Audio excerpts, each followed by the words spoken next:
Olá, Ok. eu sou Paulo Ramos, professor de Direito Constitucional da Universidade Federal do Maranhão. Hoje teremos uma live com a participação do professor doutor Guilherme Sandoval Góes. O professor doutor Guilherme Sandoval Góes, ele é pós-doutor em Geopolítica, Cultura e Direito pela Universidade da Força Aérea. Ele fez doutorado na Universidade do Estado do Rio de Janeiro, com área de concentração em Direito Internacional e Integração Econômica. Além disso, é professor emérito da Escola de Comando e Estado-Maior do Exército. Seja bem-vindo, meu amigo professor Sandoval. Muito obrigado, meu amigo Paulo. É um prazer imenso estar aqui com você e nesse debate tão importante. Muito obrigado pelo convite e estou à sua disposição, então. É uma grande satisfação estar consigo hoje aqui para nós discutirmos um assunto de grande importância, que é a reconfiguração do Pacto Federativo na era da pós-pandemia. Então, nós estamos nos preocupando com uma fase posterior a essa de gravidade sanitária em que estamos vivendo em relação ao nosso Pacto Federativo. Meu caro professor Sandoval, por que nós podemos caracterizar o Brasil como uma federação e por que, diante desse quadro de crise sanitária, há uma necessidade de reconfiguração do nosso quadro federativo? Bom, caro amigo Paulo, se me permite, para responder essa sua pergunta tão importante, né, a gente tem que entender lá para a formação do federalismo brasileiro. Na verdade, nós temos que retroceder um pouco mais lá para a formação do federalismo americano, né? Que é, dentro da ciência política, pela primeira vez, surge o federalismo com a independência dos Estados Unidos. E como é que surge o federalismo norte-americano? Eles eram uma confederação. E as colônias ganharam a sua independência. Portanto, cada ex-colônia era um estado, a confederação é uma união de estados soberanos, e cada estado, componente da confederação, né, tinha sua própria constituição, seu código comercial, seu código penal, seu código civil. E o que aconteceu na visão dos norte-americanos? Eles perceberam que as ex-colônias, né, mesmo dentro de uma confederação, elas não tinham a necessária segurança, né? Paz e segurança no sentido de que elas poderiam ser retomadas ou pela França ou pelo próprio Reino Unido. E aí, o que eles perceberam? A união faz a força. Então, eles entenderam que era melhor, em termos de segurança e defesa. Isso é importante, né? Eles resolvem abrir mão da sua soberania, abrem mão da sua soberania para fazer o Pacto Federativo norte-americano. Então, assim que nasce o Pacto Federativo. Essa é a essência de um Pacto Federativo, né? Coexistência de ordens jurídicas. Coexistência de ordens jurídicas. Né? Nós temos uma ordem jurídica central, e temos a ordem regional dos Estados-membros. Então, o que acontece? Os Estados norte-americanos, eles, ao abrirem mão da sua soberania, eles sabem apenas daquela temática relativa à segurança e defesa. Permaneceram com o seu Código Civil, o seu Código Penal. Então, observe bem, que a gente chama de federalismo centrípeto, né? Eles eram 13 ex-colônias, abrem mão e formam um federalismo centrípeto, apontando para o centro. E esse tipo de federalismo, ele se caracteriza exatamente pelo autonômico dos Estados-membros, né? E, inclusive, nós percebemos isso até hoje. Tem Estado americano que tem pena de morte. Vejam bem o grau autonômico de um Estado federado. Tem um Estado que tem pena de morte, não tem. E o que aconteceu com o nosso federalismo? Bom, vamos o federalismo americano, né? Até sob inspiração de Rui Barbosa, tudo bem. E vamos copiar. Só que nós éramos o quê? Nós não éramos confederação de estados soberanos. Muito pelo contrário.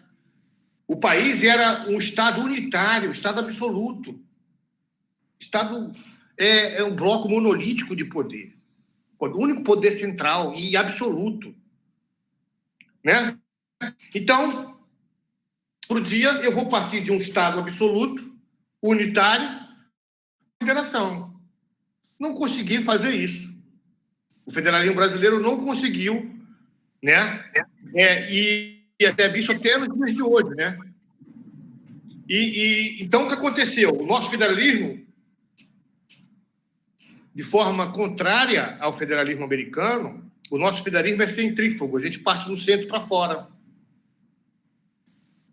E o resultado disso tudo?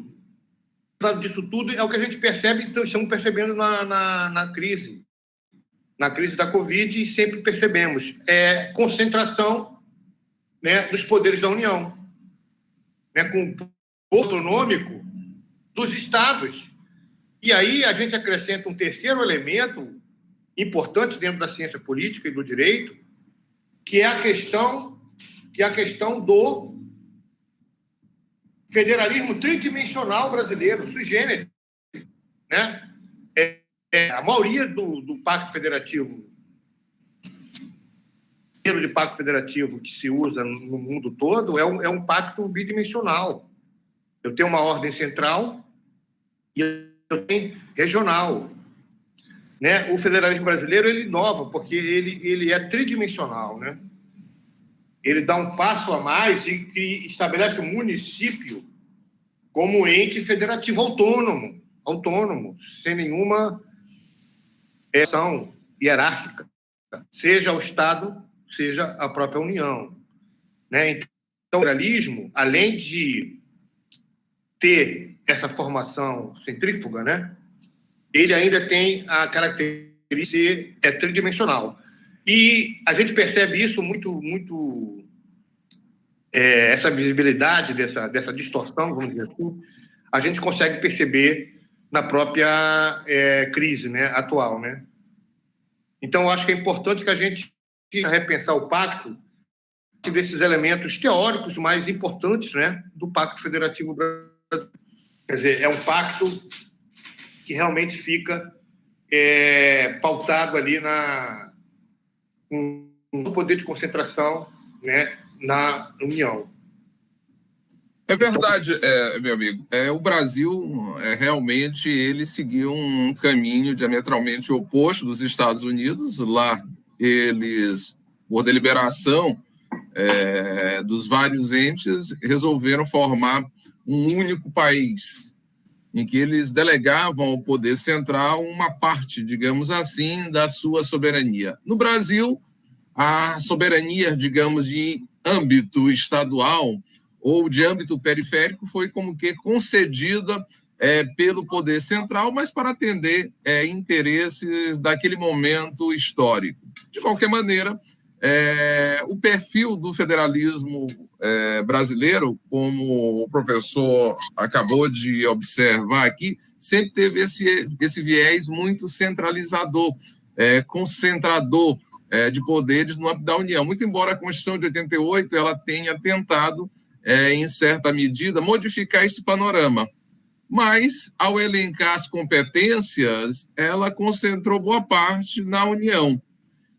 Em relação à saúde, que é esse o tema da nossa discussão hoje, ela resolveu atribuir a todos os entes, tanto ao ente federal como ao ente estadual e assim também ao ente municipal.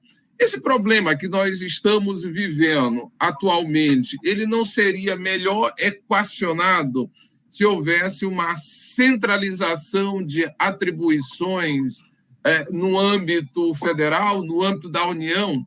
Esse compartilhamento de atribuições, ele não acabou prejudicando a própria Federação Brasileira? Eu digo isso só para finalizar esse meu questionamento, porque na Alemanha a União ela legisla e os estados executam. No Brasil há uma confusão entre o legislar e o executar.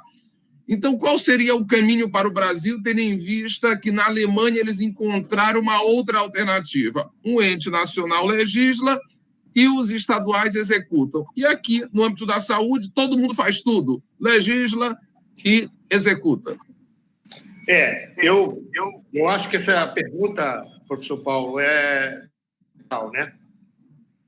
Mais uma vez, queria destacar a necessidade dessa reconfiguração do Pacto Federativo, né?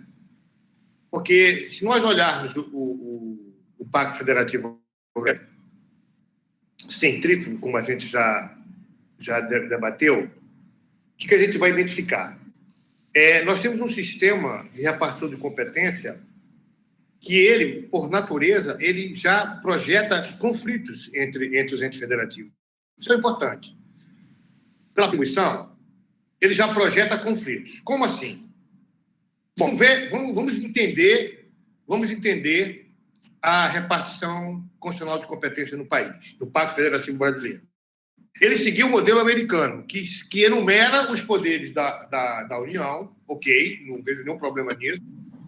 Os poderes da União são enumerados, né? É só a gente pegar o artigo 21. Compete à União fazer isso, está lá. Pega o artigo 22, compete legislar sobre direito penal, processual. Aí já mostra a distorção do pacto, né? No Brasil, só a União legisla sobre direito penal. O Estado não legisla sobre direito penal.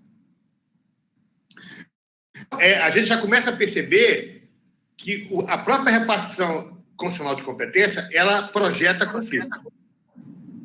Por quê? Ela enumerou a competência da União, ok? A competência do Estado fica residual. A exceção do gasto canalizado, que é uma competência numerada, o resto da competência estadual é residual, é o que sobra. E o que sobra para o Estado? Essa questão eu sempre coloco nas provas do direito nas nossas universidades que eu leciono. O que sobra? Qual é a competência do Estado? Como é que a Assembleia Legislativa do Estado do Rio de Janeiro vai legislar sobre uma matéria? O que ela tem que fazer? Veja a complexidade. Ela tem que ir na Constituição identificar tudo aquilo que é competência privativa da União, não é dela. Tudo que é competência exclusiva da União, não é dela. Tudo que é local, tudo que é assunto local é do município. E ela ainda tem que ir, que é o ponto principal da sua colocação fundamental. Ela tem que ir para a competência comum do artigo 23, que eu acho que aqui está o problema, na minha visão. A competência comum, que é uma competência, o nome está dizendo, comum à União, aos estados, ao Distrito Federal e aos municípios. E ainda tem que ir para o artigo 4, que é a competência concorrente. Vejam bem a obra do Estado. Então, o Estado do Rio de Janeiro, para legislar sobre uma lei, sobre uma determinada matéria, ela tem que ter todo esse arcabouço. Ela tem que ver se não é competência privativa da União, se não é assunto local do município, se não está na competência concorrente, se não está na competência privativa da União. Né? Então, já começo aí com um problema do próprio sistema de repartição de competência, né? Que traz essa questão tão importante do Pacto Federativo. Mas aí eu entendo que o grande problema, na minha percepção, e o legislador, eu acho que ele talvez não tenha percebido isso, né?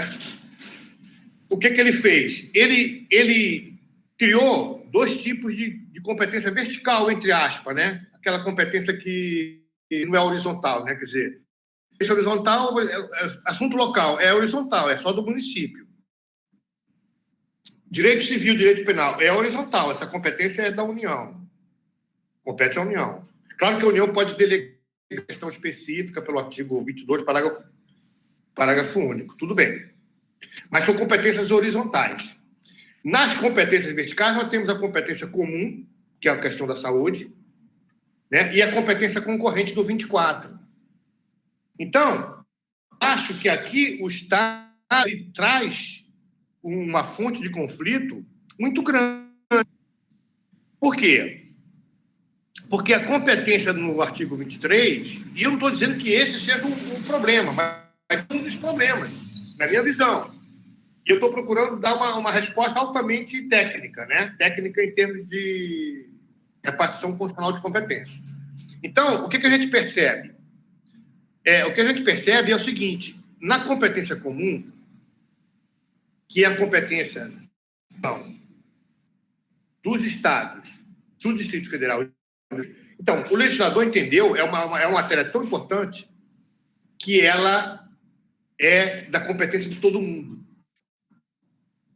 É da competência de todo mundo. Essa foi a visão do legislador quando concebeu o sistema brasileiro de repartição de competência. Né? Agora, qual o problema aí?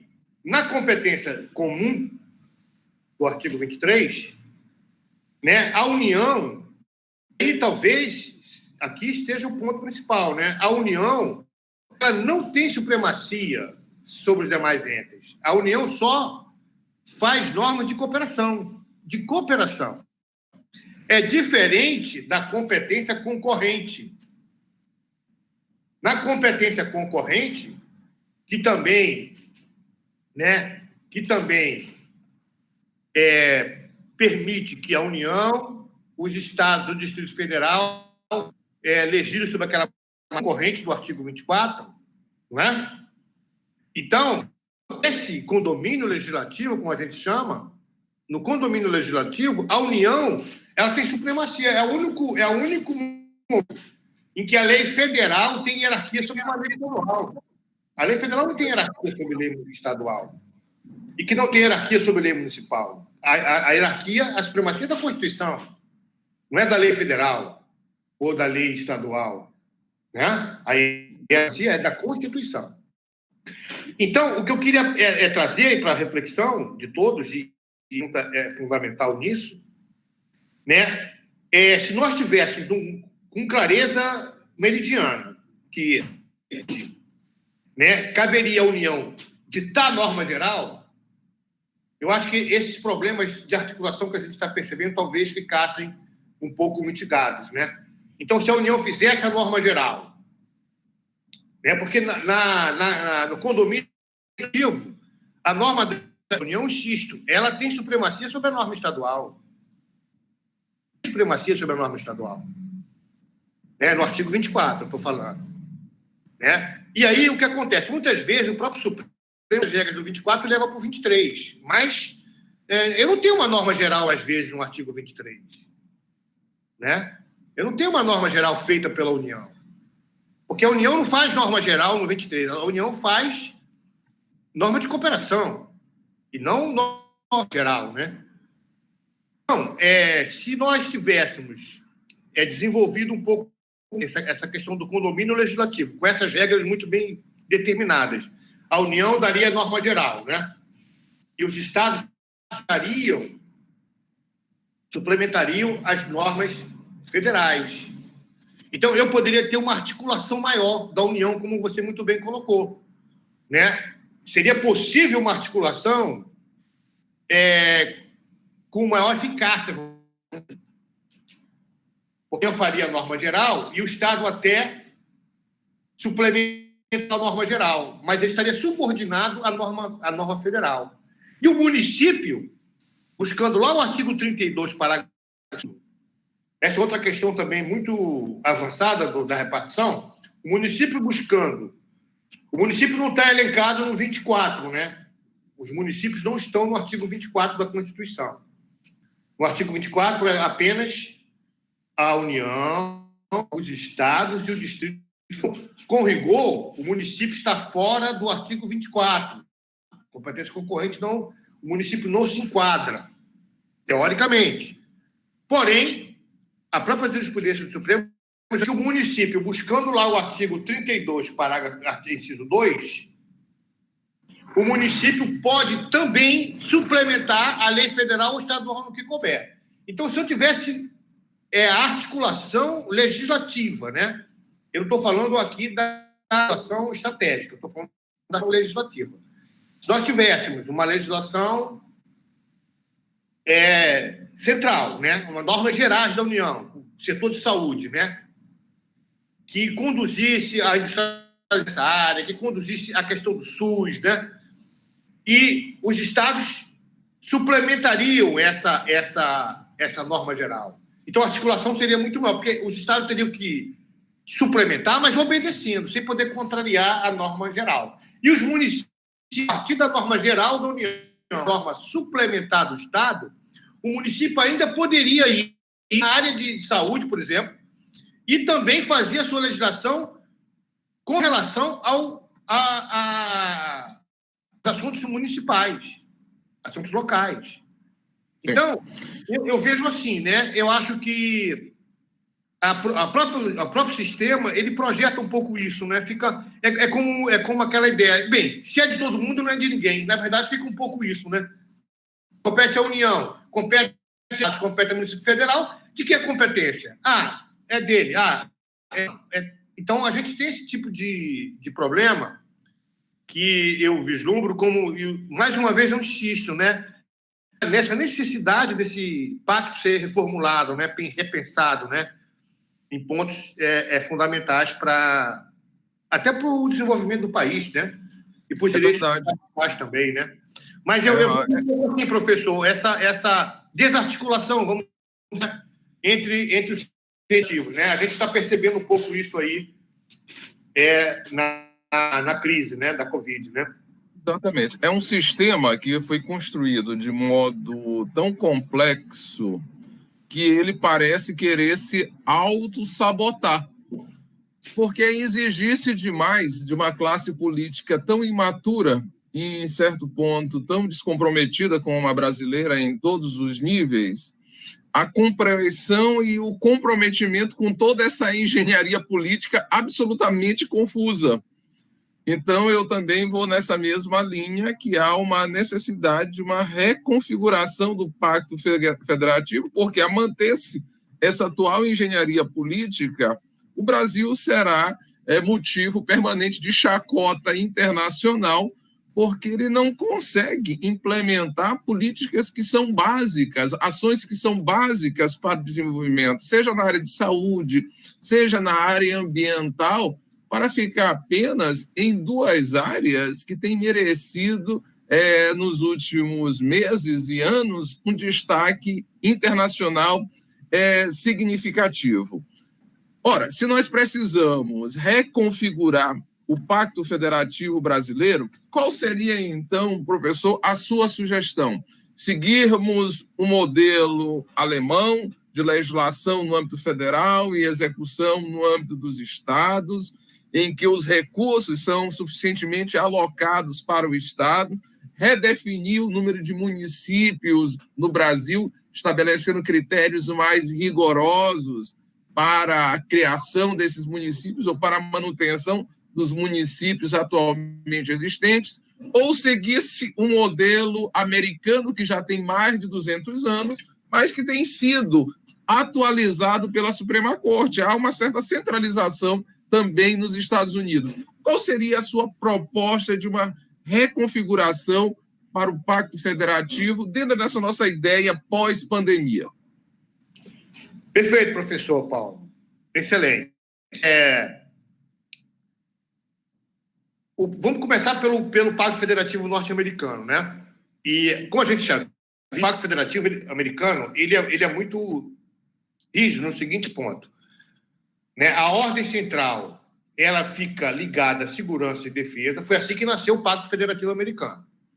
E todos os outros temas ficariam para os estados. Daí, insisto nessa visão, insisto nessa intelecção, né? O grau autonômico do Estado americano. Insisto, um norte, o outro não.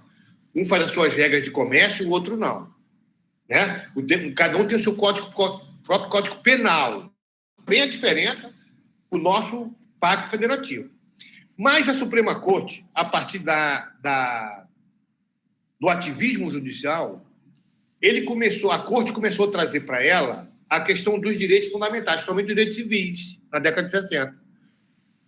Por jurisprudência, né, o Pacto Federativo americano foi se atualizando, como o professor muito bem colocou, se atualizando no que sentido? De trazendo para a ordem central a questão dos direitos também, no caso lá, direitos civis, principalmente, né? Direitos sociais na Constituição Americana praticamente inexiste até hoje. A Constituição Americana é uma Constituição ortodoxa, né? Liberal. Ela só guarda a primeira dimensão dos direitos fundamentais, ela só guarda direitos civis e políticos. Ela não tem direitos sociais. A nossa Constituição é eclética. Então, eu já começo uma diferença aí do nosso para o americano. Né? O Pacto Federativo Americano, ele se dá dentro da primeira dimensão, do direito da primeira dimensão. O Estado não é obrigado a dar saúde para ninguém. O Estado não é obrigado a dar saneamento básico para ninguém. Isso é questão sua, pessoal. Você que vê a sua saúde, você que cuide da sua... Então, esse é uma questão de ordem privada, não é uma questão de ordem pública. Exatamente. Não é, então, é fundamental eu estar compreendendo isso, né? No Federativo Americano. A gente se atualizou, né? E vem se atualizando ainda com relação aos direitos fundamentais, principalmente a questão da igualdade formal. Todos são iguais perante a lei. Quer dizer, não é nem aquela ideia de igualdade material, de políticas afirmativas, nem se trata disso. É só você perceber aí o programa Obamacare, né? Que era um programa que tinha um viés social, né? De proteger os hipossuficientes, né? Da saúde, os 30% mais pobres. A gente percebe que a própria sociedade americana não aceita essa perspectiva. Então, a gente fica comparando uma Constituição com a outra sem estar com o devido rigor para poder compreender. Então, eu já começo daí mostrando a diferença do nosso pacto para o pacto americano.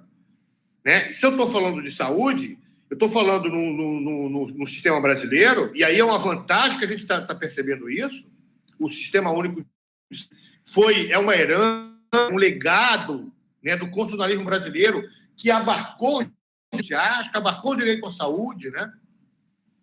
Quer dizer, e a gente está vivenciando isso, a capilaridade do Sistema Único de Saúde, né? Eu falo isso há muitos anos, é um dos mais avançados do mundo, o Sistema Único de Saúde brasileiro, a capilaridade dele. Né? Se não tivéssemos corrupção, se não tivéssemos desvio, né? Políticas mal formuladas, o Sistema Único do Brasil seria exemplo mundial.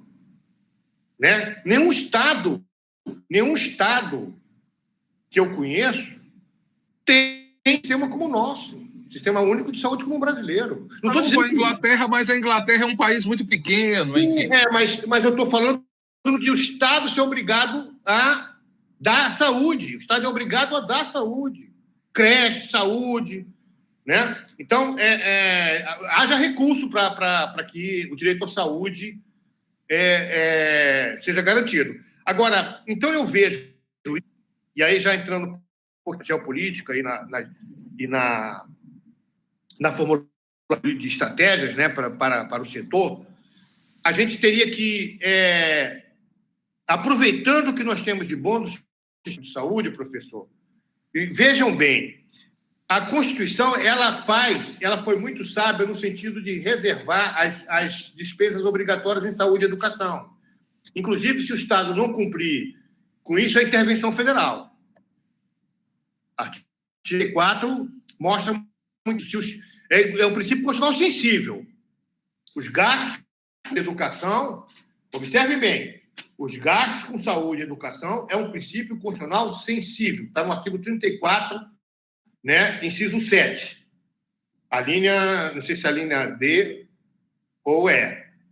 Mas é um princípio constitucional sensível. Se o Estado não gastar o que deve em saúde e educação, ele vai sofrer intervenção federal. Então, vejo a importância do sistema, né, e do, vamos dizer, arcabouço jurídico que dá. Então, e a pandemia talvez sirva de exemplo para a gente perceber isso. Veja bem, quando a gente vai para a estratégia brasileira, se a gente pensa, nós temos o Sistema Único de Saúde, nós temos a saúde e a educação, os pilares do desenvolvimento nacional, saúde e educação. Se nós vamos pensar, ver o rigor da Constituição brasileira, né? Então, temos aqui para entender. A Constituição diz, você tem que gastar tanto. O orçamento de saúde do Brasil é um dos maiores do mundo. O orçamento em saúde. O que é reservado a gastar em saúde. Então, o que acontece muitas vezes é onde tem os grandes desvios também, né? Na questão da saúde. Então, se eu consigo fazer, né, a partir do SUS, se eu consigo fazer políticas de industrialização da saúde, eu não tenho que importar alimento tal, eu tenho que fazer na indústria no Brasil, eu não tenho que importar. Então, nós não fazemos nada no país, a gente entra no consultório do dentista, nada no Brasil. Nada é feito no Brasil, não tem indústria ligada ao setor de saúde, não temos respiradores, não temos desenvolvimento científico e tecnológico. Na área de saúde, isso é um núcleo estratégico do Estado brasileiro, as pessoas têm que entender isso. Isso é uma política de projeção.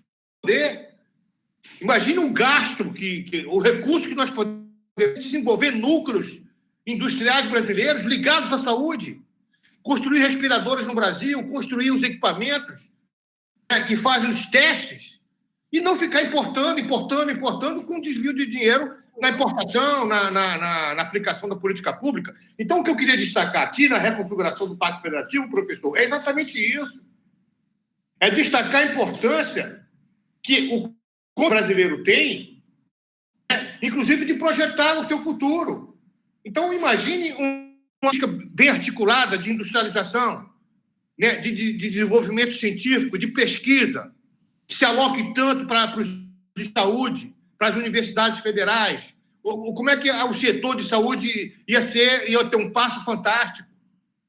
Né? Então, a gente tem um orçamento bilionário que se perde aí, né? Ou pela política mal formulada, não industrial, se importa tudo, não se faz nada, não se tem nenhuma autonomia industrial, nem científica, nem tecnológica, não se pesquisa, né? E aí todo esse dinheiro normalmente sai para outros, inclusive com importação de equipamento.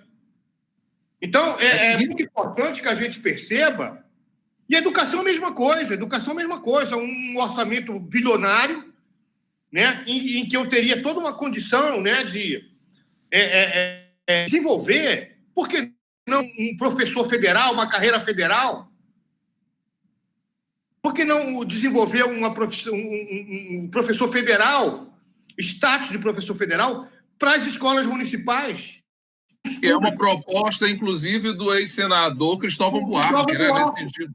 Exatamente. Por que não fazer essa proposta de você criar uma carreira federal dos professores, doutores, mestres, porque a concorrência seria no Brasil todo.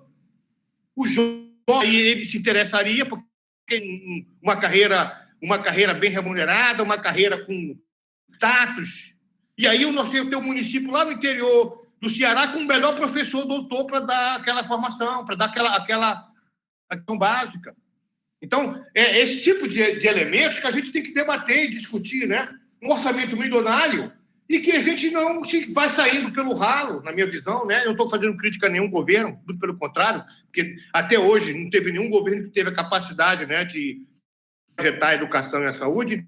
Então, é muito importante que a gente discuta de forma científica o Pacto Federativo Brasileiro, né? Esse ponto é absolutamente relevante, porque daí nós percebemos que o fato de termos reservas orçamentárias para a educação e para a saúde, só para ficar aqui nesses dois elementos, por si só, isso não vai resolver o nosso problema com educação.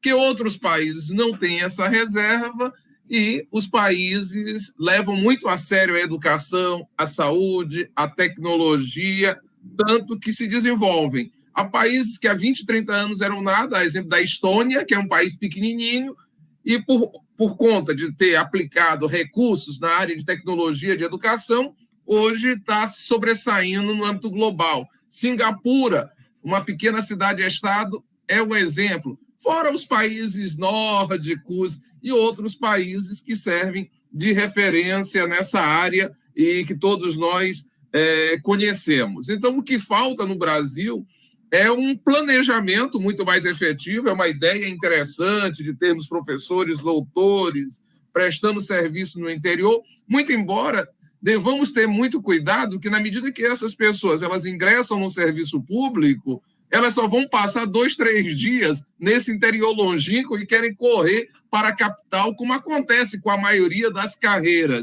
salvo as carreiras militares, onde, por conta do princípio da hierarquia e disciplina, as pessoas são obrigadas a se fixar no lugar onde servem. Então, nós precisaríamos não só mudar essas normas, como também mudar certos comportamentos e sermos muito mais duros em relação àqueles que vão desempenhar determinadas tarefas, sem, em hipótese alguma, desculpar ou perdoar um erro que se quer. Errou, tchau, vai embora, nós precisamos contratar e temos a oportunidade de contratar um outro profissional com o mesmo naipe, com a mesma qualificação. O que o Brasil precisa é de muita seriedade. Então, é muito importante essa reformulação, esse redimensionamento do nosso pacto federativo.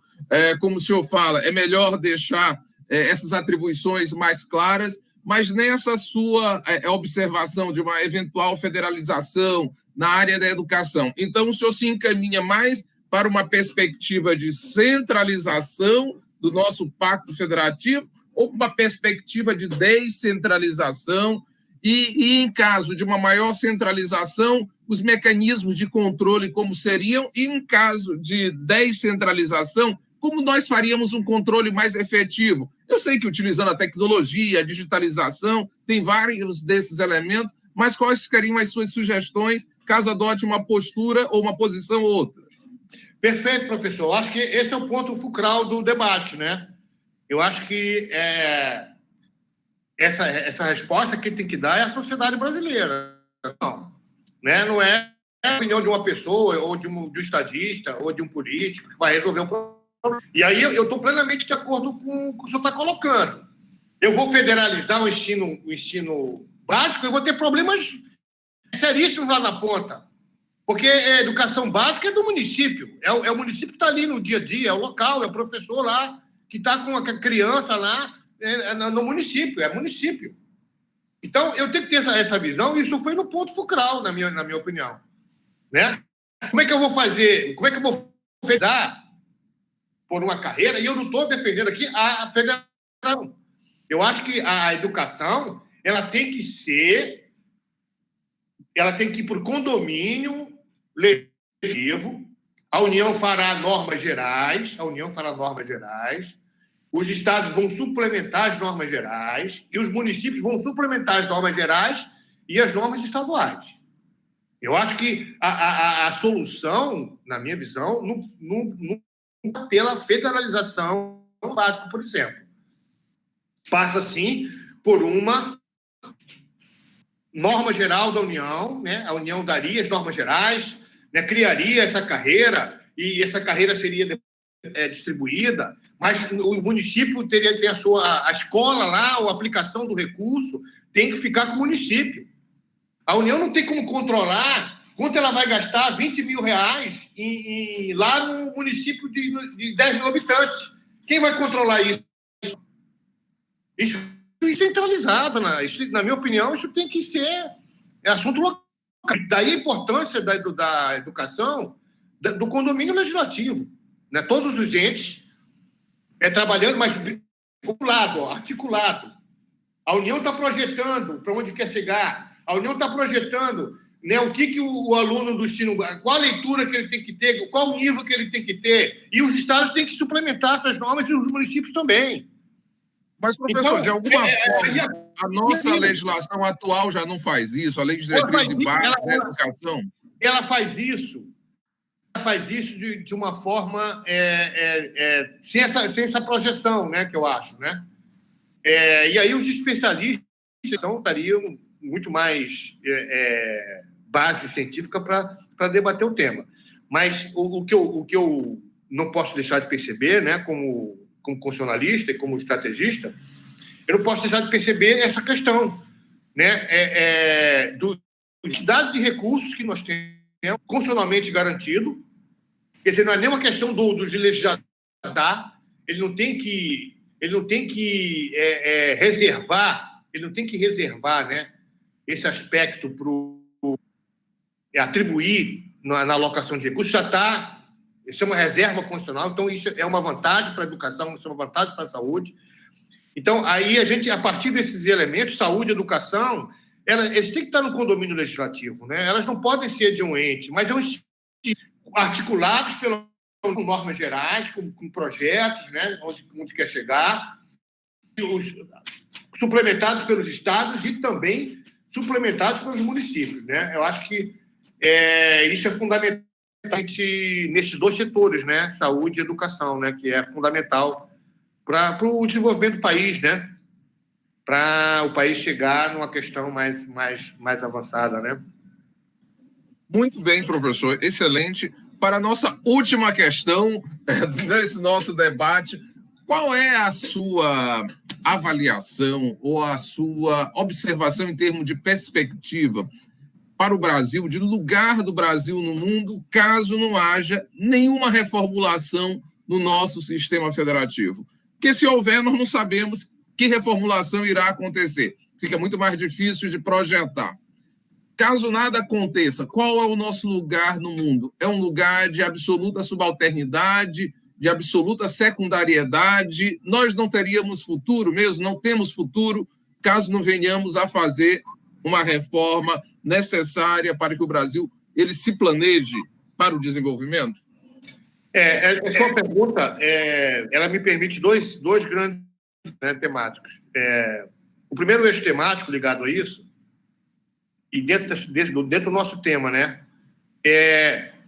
Quando a gente pensa no Brasil, e o senhor sabe muito bem que é o que a gente estuda assim muito, né? Estudamos muito. A geopolítica, ela tem que partir do seguinte elemento: o Brasil, os seus elementos geográficos, os seus elementos tecnológicos, pelos seus elementos culturais, o Brasil ele tem que ser a quinta, sexta potência mundial. Isso não é um sonho utópico, desenvolvimentista, não é nada disso. É o destino do país, pelo seu território, pela sua população, pelo seu nível tecnológico que conseguiu alcançar. O país ele tem que se projetar como quinta, sexta potência mundial. Eu não estou querendo fazer ufanismo, não. Né? Uma geopolítica que não coloca o Brasil a ser a quinta, sexta potência mundial, a economia mundial, é efetivamente uma geopolítica brasileira. Né? Isso é um imperativo categórico da geopolítica brasileira na nossa concepção e no nosso estudo geopolítico. Eu parto desse imperativo categórico. Né? Eu parto desse... Ainda mais considerando que o Brasil é potência energética, o Simas falou, potência energética, potência energética, potência verde, aquífera. Então, esse é o nosso projeto de país, na minha visão. Né? Nós temos que ser um dos 5 maiores economias do mundo, nós temos que ser uma das 5 maiores forças tecnológicas do mundo, quinta, sexta força. Né? Eu não posso ir caindo, eu não posso ser a quinta, cair para a sexta, cair para a sétima. Isso não é geopolítica do Brasil. Eu vou caindo, isso não é geopolítica. Tem alguma coisa errada geopolítica. Né? A minha geopolítica não tem que fazer eu cair. Eu não posso passar a ser a 10ª economia quando eu já fui a 7ª. Eu não posso ser a 12ª economia quando eu já fui a 10ª. Eu não posso ser a 15ª economia quando eu já fui a 12ª. Então, isso falta para a elite brasileira e para o estrategista brasileiro. Né? Mas o ponto principal, professor, da reformulação, que é quase que né? E aí, mais uma vez, a gente tem que recorrer ao nosso grande Bonavides, né? E aquela visão, né?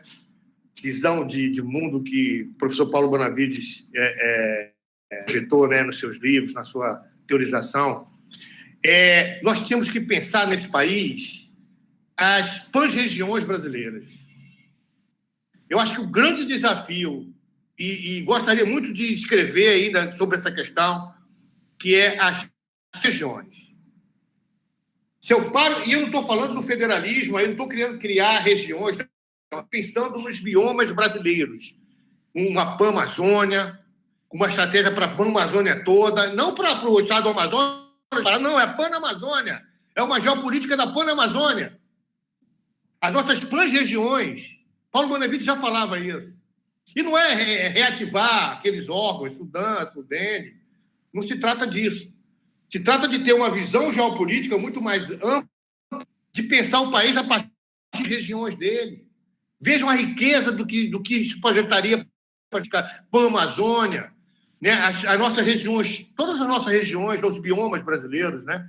A riqueza que isso poderia trazer, né? Desenvolvimento científico tecnológico, onde vão investir os recursos. Então, é um sonho que se tem de que um dia o país... Eu gostaria muito de desenvolver um pouco esse tema, porque é um tema que procura um autor, né? Que é exatamente desenvolver essas pan-regiões, que aí você teria aí sim você teria uma projeção articulada, né? O professor imagina um grande plano amazônico, não do plano puxando para lá e o plano do Amazonas puxando para lá, não, é o plano da Amazônia. Projeção, biodiversidade, proteção, evitar o desmatamento, projeção geopolítica da Amazônia, pensado na Pan-Amazônia, né? Com os alocados para essa, né? Um processo de industrialização limpa, com tecnologias novas. Exatamente. Então, é um sonho, né? Porque a gente está muito longe, né? Dessa operacionalizar um pouco essa a ideia que não é nova, né? De Paulo Bonavides, né? Ele defendia a ideia do federalismo das regiões, né? Pena que nós não estamos nos lugares de decisão, porque senão nós tomaríamos esse caminho. É uma pena que as pessoas erradas estejam nos lugares errados. Eu não vou nem mas assim, é porque realmente é uma temática que ela ainda não é tida no âmbito acadêmico, né? Até no âmbito acadêmico a gente sabe disso, né? É uma temática ainda que não consegue relacionar com direito. A gente não consegue relacionar geopolítica com direito, a gente não consegue relacionar o direito ali, aquele estudo fechado, né? Neoconstitucionalismo, positivismo, hermenêutica. Quer dizer, muitas vezes muito abstrato, alienado da realidade, importado de outros países, sem qualquer amálgama com a nossa vida, não é? E aí, e mais importante disso tudo, que eu vejo, a gente só vai fazer um projeto desse de Pan-Amazônia com estudos multidisciplinares. Isso vai envolver o engenheiro, isso vai envolver o médico, isso vai envolver... É um desenvolvimento multidisciplinar. Não é uma ciência que vai projetar, né, um grande desenvolvimento, uma pan-região dessa. Né? Isso é um debate multidisciplinar, científico, fantástico, né? Que poderia resultar aí no... Eu ainda tenho essa esperança e vamos chegar lá. Eu tenho esse otimismo. Vamos torcer para que isso aconteça. Vamos torcer para que isso aconteça. Olha, foi uma grande satisfação ter recebido hoje aqui o nosso querido professor Sandoval, com o qual eu tive a felicidade de conviver no ano de 2019, na Escola Superior de Guerra. Foi um período excepcional, excelente, aprendendo as suas lições, as suas orientações sobre geopolítica. Estou muito satisfeito com a sua presença aqui e agradecendo, sob bandeira, as suas lições sobre geopolítica e direito. Professor, um grande abraço, professor. Foi uma satisfação tê-lo conosco. A satisfação foi minha, meu amigo Paulo. Eu queria te agradecer imensamente essa oportunidade, né, de debater com você. Está sempre perguntas instigantes, né? E eu acho que a gente aqui conseguiu desenvolver todo um arcabouço de pensamento, né, que projeta bem o país para o futuro. E eu acho que esse é que a gente tinha que estar sempre fomentando, né? Eu acho que esse tipo de debate a gente não pode parar, a gente tem que continuar fomentando essa temática. É uma temática que eu agradeço imensamente a oportunidade de poder falar sobre esse tema e espero que outras oportunidades também a gente consiga aí desenvolver essa temática para o bem do nosso país. Muito obrigado aí, professor Paulo, pela oportunidade. Com certeza, e brevemente vamos escrever nosso artigo, em conjunto. Se Deus quiser. Um grande abraço. Fique com Deus. Um abraço.